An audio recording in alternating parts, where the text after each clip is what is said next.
ಇನ್ನು ಜೆಡಿಎಸ್ ನಾಯಕಿ ಪುತ್ರನ ಕಿರುಕುಳಕ್ಕೆ ಯುವತಿ ಆತ್ಮಹತ್ಯೆ ಕೇಸ್ಗೆ ಸಂಬಂಧಪಟ್ಟಂತೆ ದೂರು ದಾಖಲಾಗ್ತಾ ಇದ್ದಂತೆ ಆರೋಪಿ ಚಿರಾಗ್ ಪರಾರಿಯಾಗಿದ್ದಾರೆ. ಜೆಡಿಎಸ್ ನಾಯಕಿ ಚೈತ್ರಾ ಕೊಟಾರ್ಕರ್ ಪುತ್ರ ಚಿರಾಗ್ ಆರೋಪಿ ಪರಾರಿ. ಕದ್ರಾ ಪೊಲೀಸರಿಂದ ಆರೋಪಿ ಚಿರಾಗ್ಗಾಗಿ ಶೋಧ. ಉತ್ತರ ಕನ್ನಡ ಜಿಲ್ಲೆಯ ಕಾರವಾರ ತಾಲೂಕಿನ ಕದ್ರಾ ಪ್ರೀತಿಸುವಂತೆ ಪೀಡಿಸಿ ಯುವತಿ ಆತ್ಮಹತ್ಯೆಗೆ ಕಾರಣ ಅಂತ ಈತನ ವಿರುದ್ಧ ಇರೋದು ಆರೋಪ. ರಿಶೆಲ್ ಡಿಸೋಜಾ ಎನ್ನುವ 20 ವರ್ಷದ ಯುವತಿ ಈತನ ಕಿರುಕುಳಕ್ಕೆ ಬೇಸತ್ತು ಆತ್ಮಹತ್ಯೆಗೆ ಶರಣಾಗಿದ್ರು ಅನ್ನೋದು ಆರೋಪ. ಮೃತಳ ತಂದೆ ಕ್ರಿಸ್ತೋದ್ ಡಿಸೋಜಾ ದೂರನ್ನ ಕೊಟ್ಟಿದ್ರು. ಚಿರಾಗ್ನ ಪ್ರೀತಿಯನ್ನ ರಿಶೆಲ್ ಡಿಸೋಜಾ ನಿರಾಕರಿಸಿದ್ಲು. ನೀನಿದ್ರೂ ಸತ್ತ ಹಾಗೆ ಬೇಗ ಸಾಯಿ ಅಂತ ಆತ ಹೇಳಿದ್ದಂತೆ. ಈಗ ಈ ಚಿರಾಗ್ ಪರಾರಿಯಾಗಿದ್ದು ಪೊಲೀಸರು ತಂಡ ರಚಿಸಿ ಆರೋಪಿಗಾಗಿ ಶೋಧ ನಡೆಸ್ತಾ ಇದ್ದಾರೆ. ಈ ಯುವತಿಯ ಆತ್ಮಹತ್ಯೆಗೆ ಇವನೇ ಕಾರಣ, ಈ ಚಿರಾಗ್ ಕಾರಣ ಎನ್ನುವಂಥದ್ದು ಈಗ ಯುವತಿಯ ಪೋಷಕರ ಆರೋಪ. 20 ವರ್ಷದ ರಿಶೆಲ್ ಡಿಸೋಜಾ ಆತ್ಮಹತ್ಯೆಗೆ ಶರಣಾಗಿದ್ದಾಳೆ.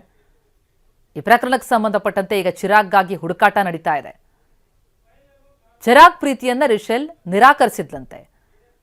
ಅದಕ್ಕೆ ಈತ ನೀನಿದ್ರೂ ಸತ್ತ ಹಾಗೆ ಬೇಗ ಸಾಯಿ ಅಂತೆಲ್ಲ ಹೇಳಿದ್ನಂತೆ. ಆಕೆ ಈತನ ಕಿರುಕುಳದಿಂದ ಬೇಸತ್ತು ಹೋಗಿದ್ಲು. ಜೆಡಿಎಸ್ ನಾಯಕಿಯ ಪುತ್ರ ಈತ ಚಿರಾಗ್. ಈತನ ವಿರುದ್ಧ ಕಿರುಕುಳದ ಆರೋಪ ಇದೆ.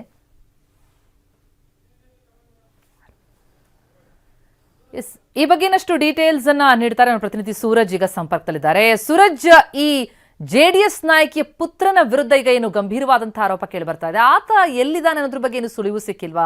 ಈ ಪ್ರಕರಣಕ್ಕೆ ಸಂಬಂಧಪಟ್ಟಂತೆ ಏನೇನು ಮಾಹಿತಿಗಳು ಲಭ್ಯ ಆಗ್ತಾ ಇದೆ? ಪೊಲೀಸರು ಯಾವ ರೀತಿಯಲ್ಲಿ ಆಕ್ಷನ್ ಮಾಡ್ತಿದ್ದಾರೆ ಅಂತ?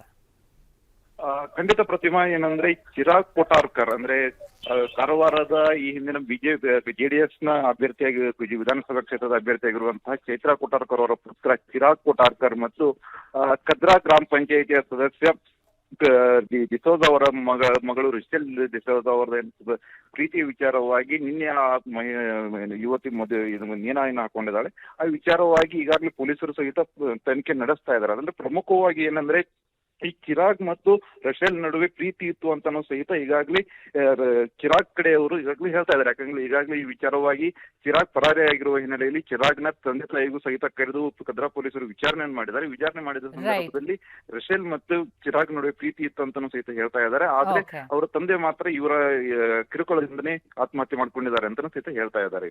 ಥ್ಯಾಂಕ್ ಯು ಸೂರಜ್ ತಮ್ಮ ಮಾಹಿತಿಗೆ.